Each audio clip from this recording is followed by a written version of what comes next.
العراقي. كرة تتخلص، ياسر يحاول لكن تعود المحاولة من هوار يعيدها خلفية إلى محمد كاظم حارس مرمى المنتخب العراقي. 23 دقيقة من زمن شوط المباراة الأول، نتيجة ما تزال متعادلة بدون أهداف، ولكن المباراة في ترتيبها الفني أو في مستواها الفني عالية بين الفريقين. المنتخب السعودي الاستحواذ بالنسبة إليه هو أكثر على الكرة، لكن المنتخب العراقي في هجمتين مرتدتين أيضا كاد أن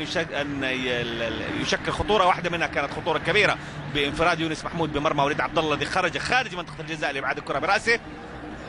بينما التمريرات القصيرة واللعب العرضي والمحاولات اللعب في العمق أيضا تأتي لصالح المنتخب السعودي، بالإضافة إلى استخدام الناحية اليسرى بالتحديد في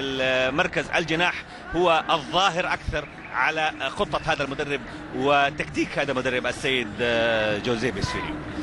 كرة من باسم عباس طويلة في الأمام تصل إلى هوار مع أيضا محمد مسعد، ملعوب الكرة صالح المنتخب العراقي. نشأة أكرم، كرة في المنتصف لقصي منير، قصي بكرة أيضا على الدائرة ملعوبة علاء الزهراء، علاء يحاول القدم للناحية اليمنى وانطلاقه في الناحية اليمنى، هناك محاولة من عماد محمد، عماد بالتمرير إلى سلام شاكر عرضية، كرة داخل منطقة الجزاء ويونس محمود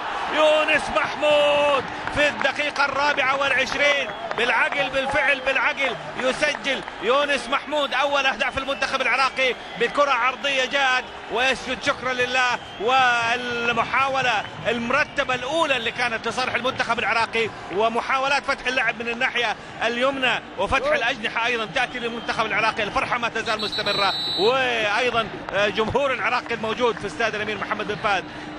بن عبد العزيز في مدينة الدمام سعيد جدا بهذا الهدف والهدف الأول في اللقاء. ويونس محمود كما سجل في آخر لقاء بين الفريقين هنا يفتتح التسجيل في أول لقاءات أو في هذا اللقاء بين الفريقين، وكرة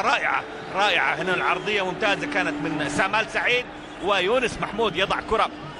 هو مش بس يعني مش بس كرة رأسية لكنها ليست عادية، الكرة